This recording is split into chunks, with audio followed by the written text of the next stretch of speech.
Hi everyone, this is Neel, Raithatha, consultant, audiologist and director of ClearWax. Thank you for joining me in my latest video using the WAXscope, and this is our size 2 teardrop specular. And this patient attended with bilateral, fully occluding earwax. This is their right ear that you're seeing on screen at the moment.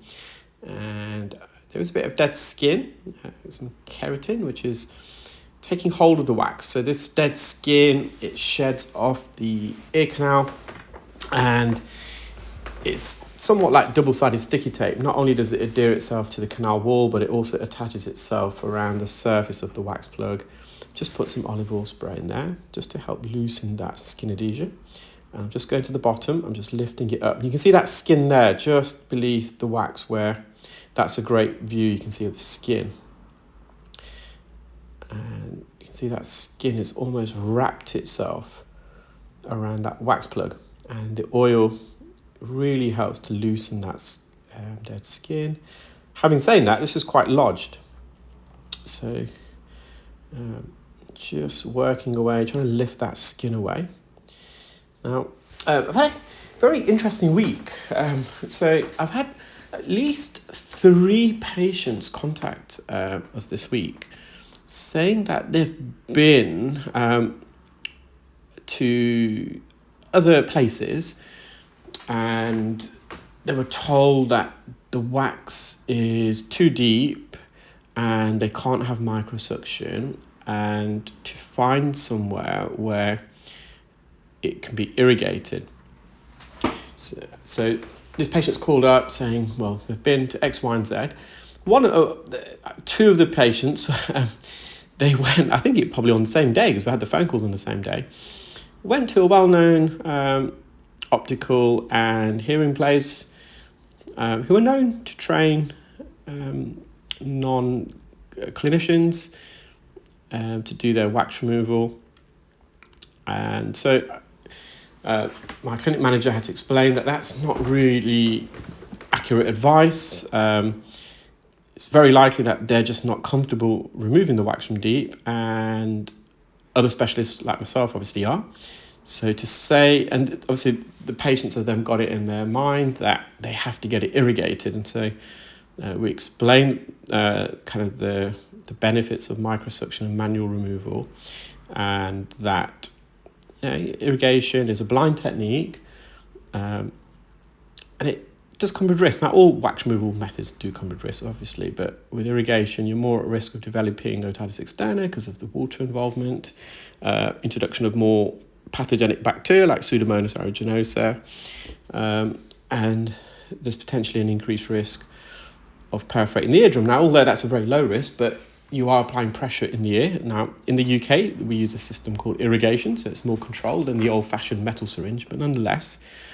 So these patients booked in, and one of them was very deep in the ear. Now, that particular patient, they had a fungal infection as well, so they shouldn't have had irrigation in the first place.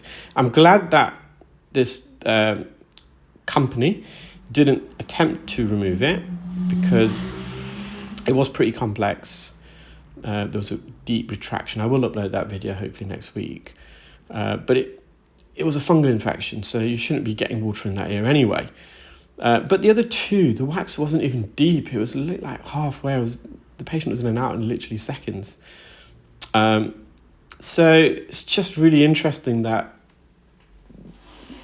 it's 2 of the 3 patients were seen by this company, and another one was seen by a local pharmacist, that they're giving this advice to patients. It's not that they feel uncomfortable removing the wax because it's deep. It's, oh no, we can't remove it because it's deep and you must only have irrigation, to find somewhere where they do irrigation. It's completely wrong, false advice. I've got no qualms in someone telling a patient that we don't feel comfortable removing the wax when it's deep, if it's deep, because as I said, 2 of those cases, it wasn't even deep.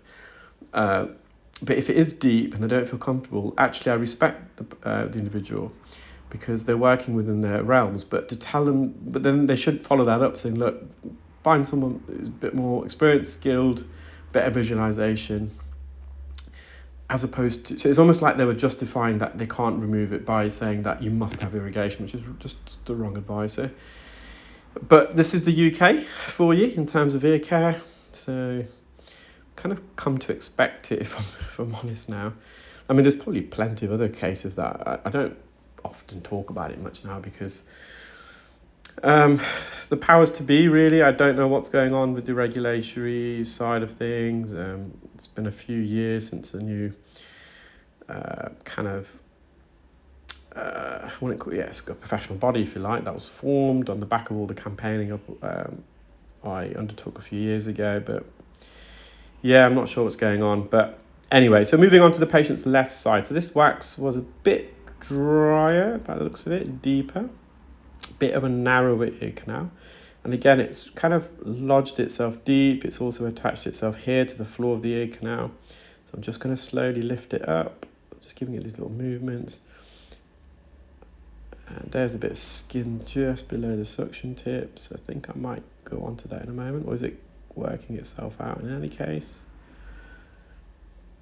I have put some oil in there again just to help get the grip. So yeah, I'm just lifting it here. I'm just mopping up. And you can see that skin to the left of the plug, and that skin is also probably underneath the wax plug itself. And there we are. So I've just loosened it, going to slowly come away. Eardrums nice and healthy. Got a great view there. I'm just going to mop up around the edge. I think I'm going to use a curette in a moment as well, just for this section here. So we've got a bit of dead skin peeling away. So I think I'm going to go to a smaller suction tip in a moment. So with a smaller suction tip, you get better vacuum seals, so you're less likely to get clarinetting. I'm just almost going to tear the skin.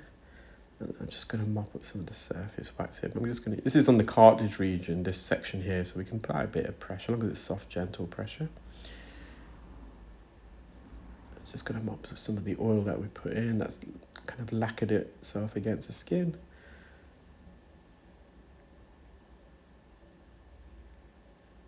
Just working all the way around the perimeter. So we know we're at the first bend there because you can see a few hairs protruding.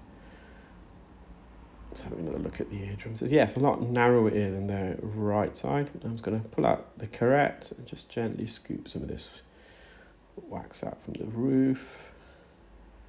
Now, a bit of wax is fine for us, but any kind of pieces like this, which you can safely just kind of